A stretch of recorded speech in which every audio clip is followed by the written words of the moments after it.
우리 귀한 성도 여러분들, 많이 뵙고 싶었던 우리 성도 여러분들, 오늘 또 3부 예배 이렇게 많이 나오셔서 하나님 앞에 제단 쌓고 있으신데 하나님도 기쁘시고 또한 담임 목사인 제 마음에도 큰 기쁨이 있습니다.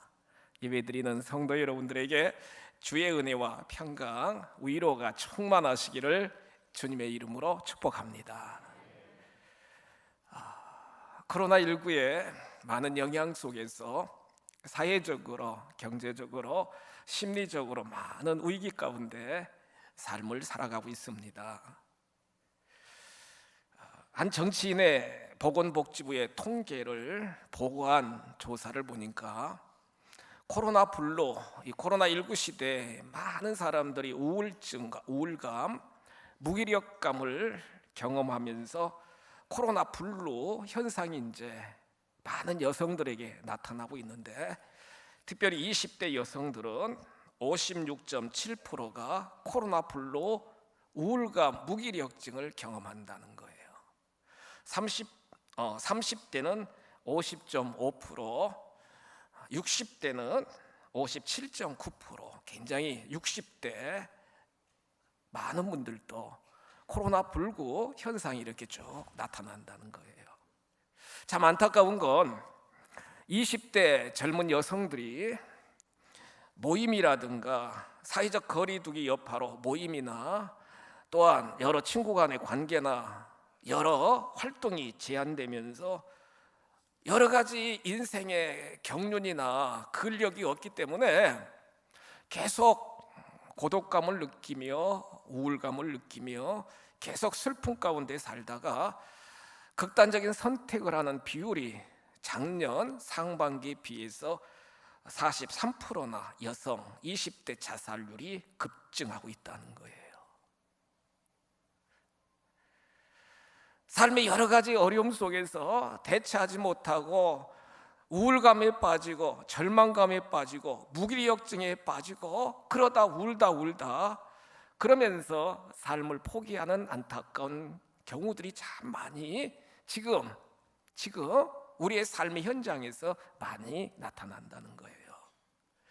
성도 여러분, 믿음 가지고 우리가 신앙의 삶을 살아갑니다만 나의 삶에도 여러 가지 많은 고난이 있고 질고가 있고 재난이 있고 내 마음에 여러 가지 우울감이 있고 무기력증에 빠질 때 여러분들도 많이 슬퍼하며 또한 울면서 탄식하며 삶을 살아가고 계시지는 않습니까? 오늘 예배를 통하여 하나님의 위로를 받으시고 영력과 근력과 심력이 더욱 강하여지셔서 넉넉하게 이기는 성도 여러분들이 다 되시기를 주님의 이름으로 축복합니다. 오늘 누가복음 7장 1절 이하 쭉 말씀을 보시면 두 가지 사건이 나옵니다. 예수님과 관계된 두 가지 사건이 나오는데, 특별히 오늘 본문에 보시면은 나인이라고 하는 그러한 마을에 이루어진 사건인데 슬픔의 모습입니다.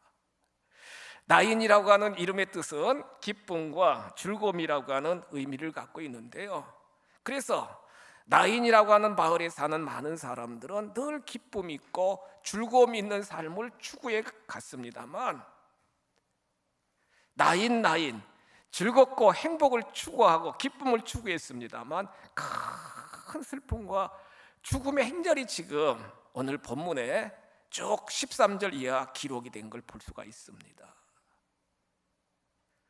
오늘 본문에 보시면 큰 슬픔의 행렬이 지금 그 나인성 밖으로 이렇게 쭉 행렬이 이제 지나가게 되는데, 한 과부의 외아들이 죽었습니다. 남편도 일찍 떠나보내고 혼자 아들과 함께 이렇게 살던 이 여인, 정말 가난과 고독과 외로움과 삶의 무기력증의 삶을 살았던 여인인데 억장이 무너지듯이 또 하나밖에 없는 아들이 죽게 되었다는 거예요. 마을 사람들은 어떻게 위로할 수가 없어가지고 뒤따라갑니다. 운구 행렬을 뒤따라갑니다. 여러분, 슬퍼하며 뒤따라갑니다. 그런데 참 놀라운 사건은요, 또 다른 행렬이 나인성 안으로 이렇게 들어오고 있는데 그 행렬은 예수님 행렬이었어요. 여러분, 누가복음 7장 1절 이하에 보시면 가버나움 동네에서 백부장 하인, 백부장의 믿음을 보시고 하인을 예수님이 치료해 주십니다. 믿음대로 될지어다 그러면서 예수님이 선포하시자 그 하인의 중병이 깨끗하게 치유받게 되고 회복의 역사가 일어나게 되었다는 거예요. 근데 여러분, 가버나움과 나인은 이웃 동네가 아니에요. 40km 떨어진, 백리가 떨어진 먼 지역에 가버나움에서 남서쪽으로 40km 떨어진 지역이 나인이라고 하는 도시인데, 가버나움에서 이렇게 큰 치유의 역사를 행하셨던 예수님이요, 백리길을 제자들과 함께 찾아오게 되게 되었다는 거예요. 죽은 아들을 장사 지내려고 운구하는 장례 행렬과 또한 죽어가던 사람을 살리고 제자들과 함께 딱 나인성으로 들어오는 예수님의 행렬이 딱 만나게 되게 되었다는 거예요. 성도 여러분, 기억하십시오. 예수님 만나면 삶의 어떤 문제도 해결되는 줄 믿으시기 바랍니다. 예수 안에 구원이 있고, 예수 안에 영생이 있고, 예수 안에 참된 모든 해결의 역사가 일어나게 된다는 걸 오늘 말씀은 우리들에게 교훈해 주고 있으시다는 거예요. 여러분들의 삶의 모든 현장 속에서 아까도 말씀드렸지만 많은 절망과 많은 탄식과 많은 육신의 고통 가운데 울고 계신 성도 여러분들 계십니까? 이 시간 말씀을 통하여 여러분들 심령 속에 하나님의 능력이 임하시고 예수의 능력으로, 성령의 권능으로 기쁨과 평강의 삶으로 변화되시기를 주님의 이름으로 축복합니다. 오늘 말씀을 우리가 묵상하면서 절망과 슬픔, 죽음의 행렬이 어떻게 생명의 행렬로, 기쁨의 행렬로 바꿔지게 되게 되었습니까? 첫째로, 슬픔 당한 이 여인 앞에 예수님이 가까이 오셔서 죽음의 행렬을 멈추신 주님의 모습을 우리가 오늘 14절 말씀을 통해 볼 수 있게 된다는 거예요. 예수님은 절망의 자리, 탄식의 자리, 슬픔의 자리를 멈추게 하여 주시고 그 기쁨의 자리로 회복시켜 주시는 구세주가 되시는 줄 믿으시기 바랍니다. 14절 말씀을 보세요. 여러분, 과부에게 가까이 왔다는 거예요. 여러분, 그 여인에게 가까이 왔다는 거예요. 가까이 왔다는 거예요. 자그만치 백리길 40km를 예수님이 제자들과 오셔서 예수님의 때, 카이로스 하나님의 때 이 가정을 구원시키기 위해서 예수님이 딱 정확하게 여러분 나인성으로 딱 오셔가지고 장례 행렬이 지나가는구나, 그냥 지나치시는 게 아니라 그 여인에게 가까이 오시고 딱 멈추게 하시는, 죽음의 행렬을 스톱 멈추게 하시는, 서게 하시는 주님의 모습을 우리가 오늘 말씀을 통해 볼 수 있게 된다는 거예요. 의사 출신인 누가는요, 오늘 말씀을 통해 11절 이하 쭉 말씀을 보시면 철저하게 예수께서 11절, 예수께서 13절, 주께서 14절, 예수께서 15절, 예수께서 17절, 예수께 반복하여 5번씩이나 예수, 주님, 예수, 주님, 예수, 주 계속 강조하고 있는 걸 볼 수가 있는데, 여기서 이 주라고 하는 건 키리오스, 헬라어로 키리오스, 주님이 되시고 주권자가 되시는 권능 있는 분이심을 고백하는 누가의 고백을 우리가 볼 수 있게 되는 거예요. 우리 장로님들이나 권사님들, 성도 여러분들 기도하실 때 주 예수 그리스도의 이름으로 기도합니다, 아멘, 그렇게 끝나잖아요. 여러분, 여기서 주는 주권자, 예수는 구원자, 그리스도는 성취자, 그래서 말씀을 통해서 누가는 우리들에게 주시는 영적 교훈이 뭐냐?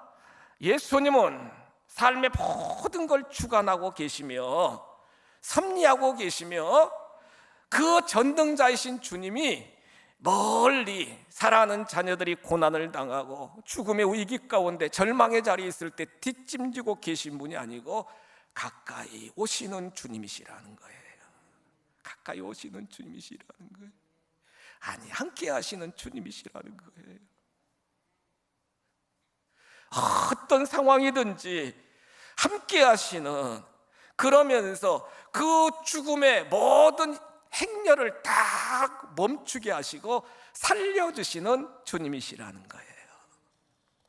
여러분, 말씀을 통해서 보시면 예수님은 쭉 사역 가운데 슬픔 가운데 있는, 고난 가운데 있는, 절망 가운데 있는 자들을 예수님이 먼저 찾아가십니다.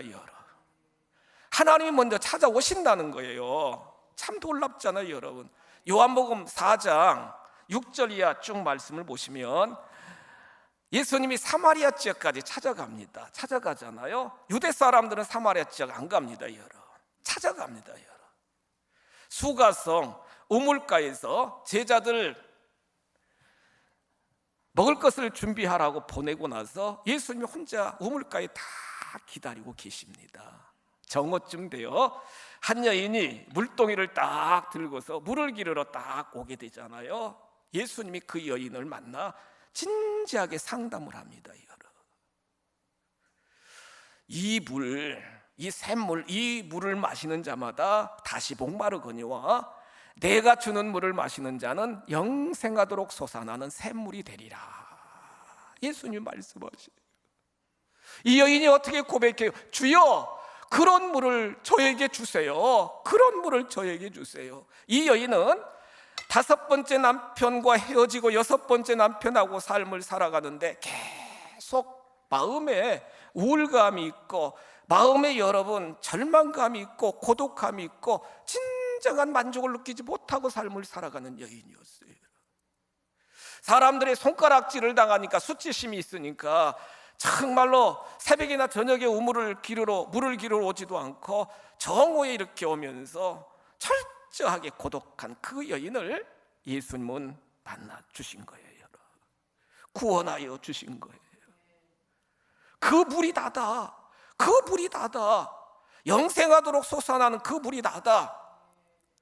예수님의 놀라운 구원의 초청에 이 여인은 응답하게 되게 되었고요. 물동이를 거기다 딱 내려놓고 그 마을에 가가지고 여러분 와서 보십시오.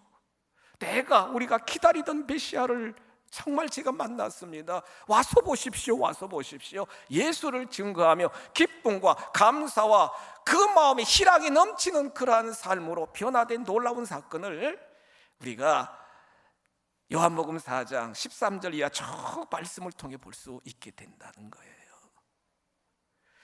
새벽마다 우리가 창세기 말씀을 이렇게 쭉 묵상하는데 하나님은 창조주 하나님이 되실 뿐만 아니라 또 하나님은 엘샤다이 전능하신 하나님이실 뿐만 아니라 하나님은 엘로히 늘 감찰하시면서 살피시는 하나님이심을 우리가 볼 수가 있는데요. 여러분 창세기 16장 11절 이하에 보시면 하갈이 아브람의 씨를 잉태하고 계속 가정에 고난이 닥치니까 아브람이 하갈을 내쫓습니다. 임신한 상태에서 이집트 여인 아니겠어요? 이집트 여인. 그 광야길 친정 이집트로 여러분 그 가나안 땅 이스라엘에서 쭉 가는 행로에 얼마나 지치고 얼마나 피곤하고 얼마나 힘들겠어요. 그렇잖아요. 울면서 우물가에서 물을 떠서 마시면서 뱃속에 이제 태아가 있으니까 울고 있는데 창세기 16장 11절에 보시면 하나님이 이 여인에게 정말 임하여 주셨다는 거예요. 하갈아, 아들을 낳을 것이다. 이름을 이스마엘이라 하라. 이스마엘 뜻은 내가 내 고통을 다 알고 내 모든 신음소리를 내가 들었다. 하나님이 그렇게 말씀하십니다. 어떻게 보면은 가장 천대받는 몸종이었던 그 여인, 이방 여인에게도 하나님은 나타나셔서 함께 하시는, 그 여인의 형편과 처지를 다 아시고 위로하여 주시며 소망과 위로를 허락하시는 주님의 모습을 우리가 볼 수 있잖아요. 하갈이 뭐라고 고백해요? 창세기 16장 13절에 보시면 하나님은 나의 형편을 살피시는 하나님이시도다. 아멘. 살피시는 하나님이시라는 거예요. 살피시는 하나님이시라는 거예요.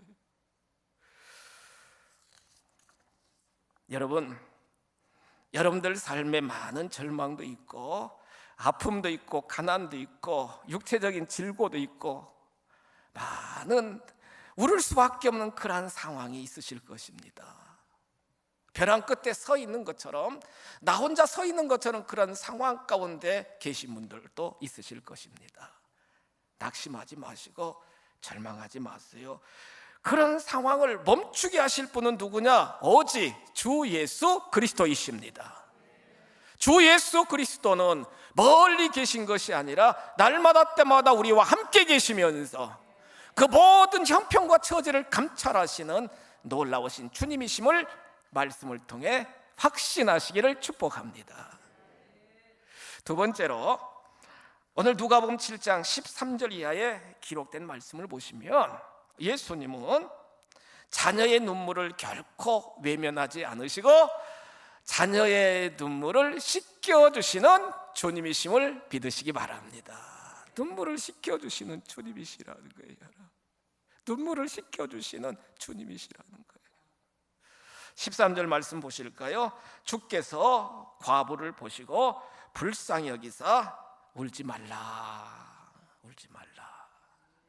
13절에 세 가지 굉장히 중요한 예수님의 그 사랑의 속성을 표현하고 계신데, 보시고, 보시고, 그 다음에 불쌍히 여기시고, 그 다음에 울지 말라. 같이 한번 우리 고백하실까요? 보시고, 불쌍히 여기시고, 울지 말라. 아멘. 보시는 주님이십니다. 이 보다라고 하는 헬라어 이도는요, 어떤 의미가 있느냐? 여러분, 그냥 지나치듯이 이렇게 보는 게 아니고, 그냥 지나치듯이 보는 게 아니라 주목한다는 거예요. 주목한다는 거예요. 주목한다는 거예요. 여러분, 주목한다는 거예요.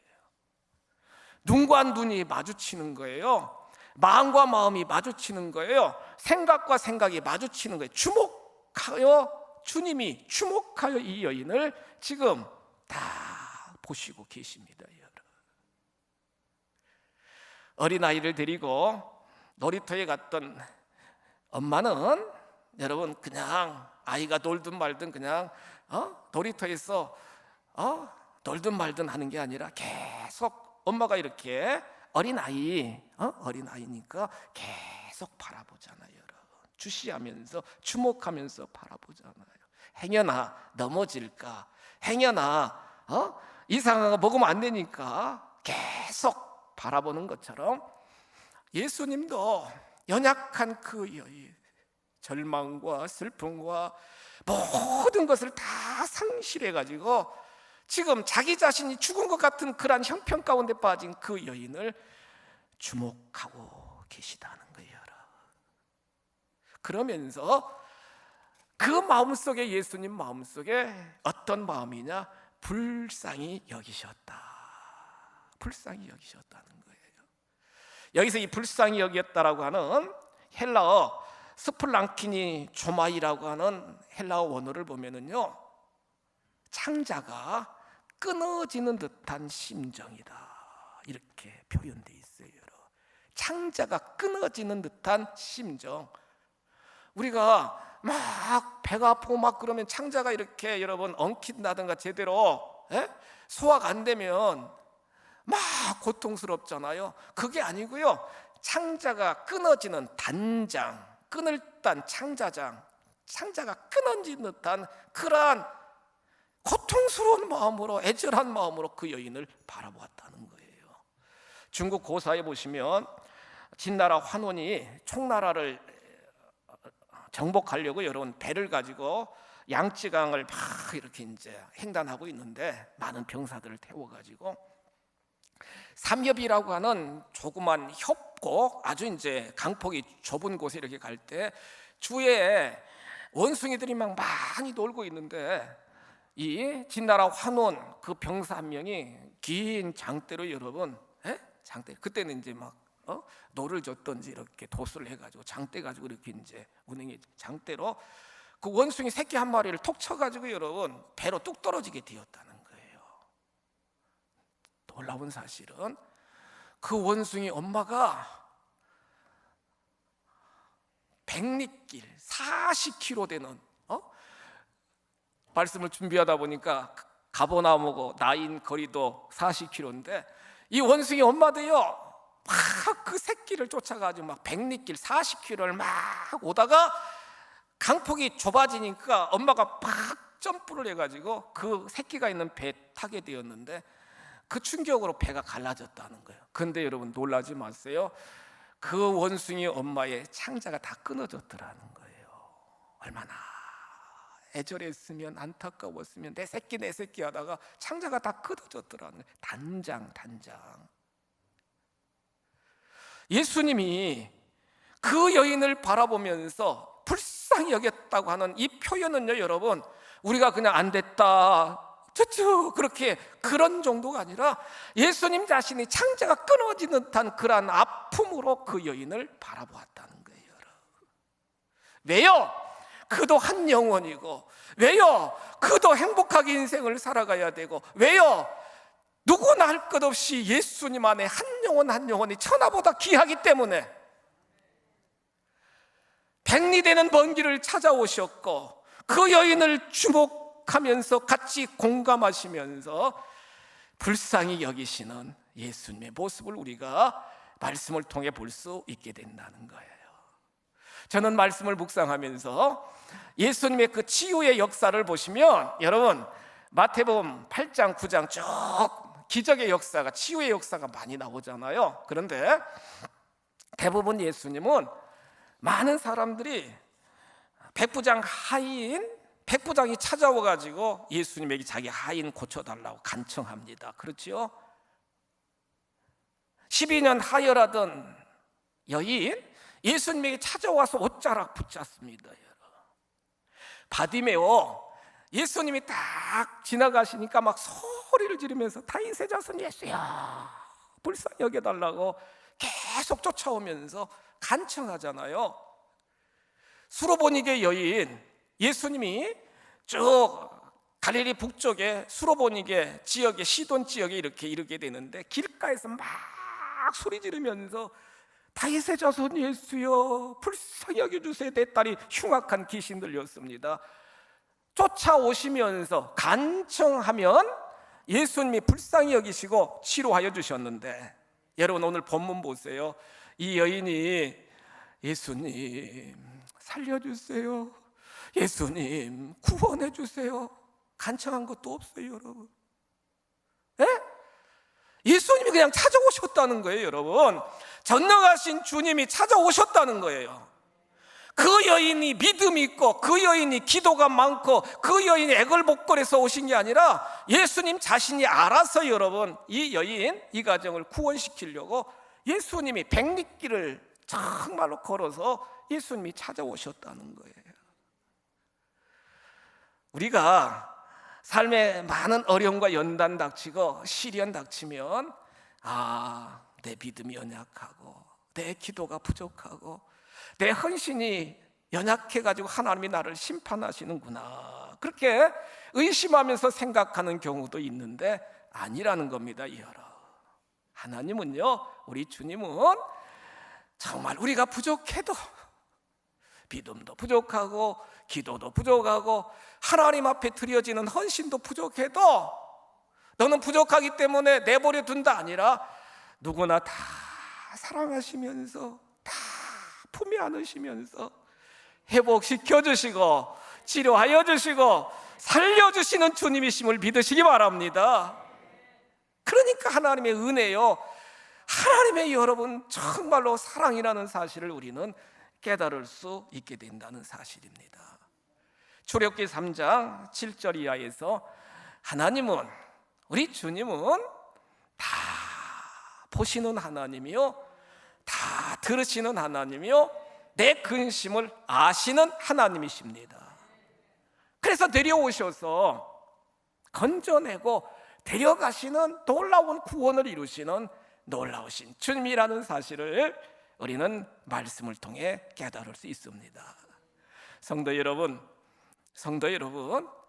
예수님은 다 보고 계시고요, 우리를 불쌍히 여기시고요, 그러면서 뭐라고 말씀하셔요? 울지 말라. 같이 한번 고백하실까요? 울지 말라.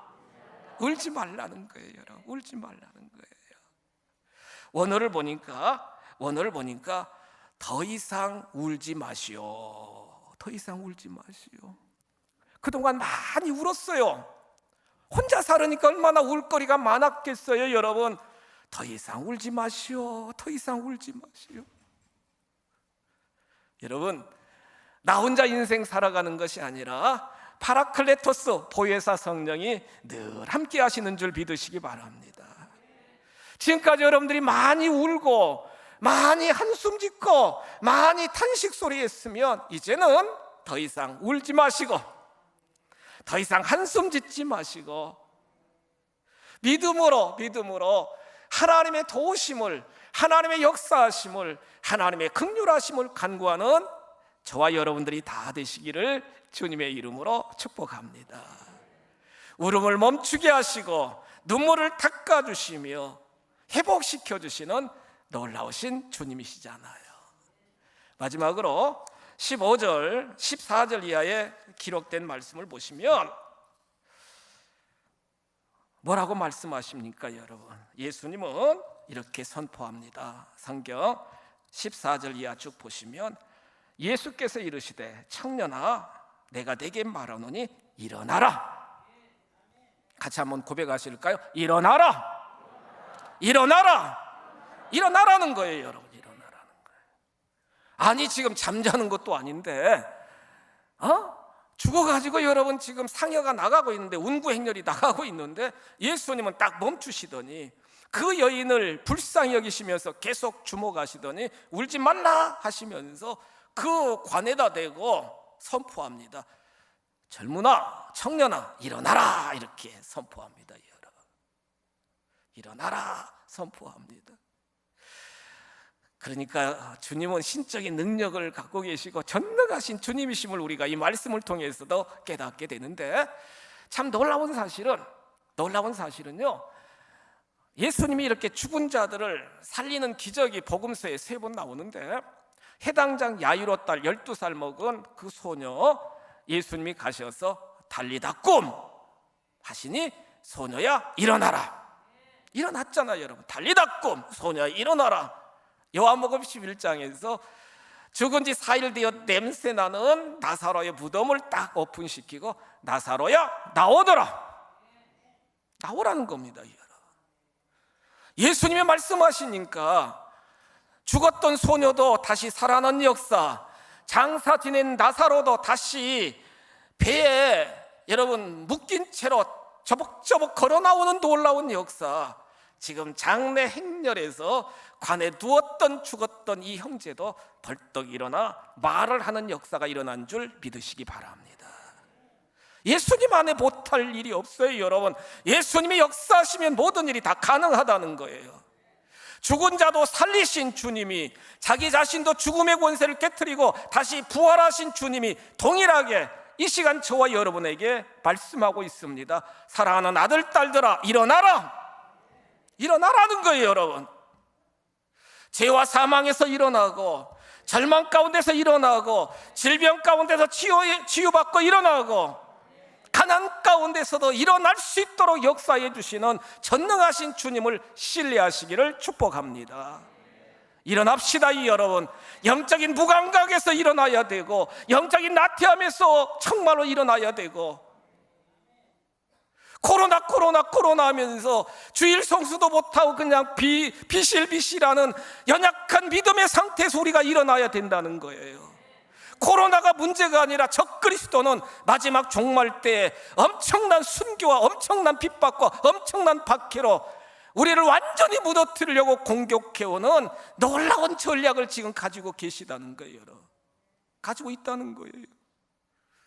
성도 여러분, 우리 주님이 날마다 때마다 주목하시고 불쌍히 여기시며 함께 하심을 우리는 확신하시면서 삶의 어떤 상황 속에서도 일어날 수 있는, 그리하여 다시 한번 믿음 가운데 하나님의 구속의 역사를 마음껏 펼쳐나갈 수 있는 우리 모두가 다 되시기를 주님의 이름으로 축복합니다.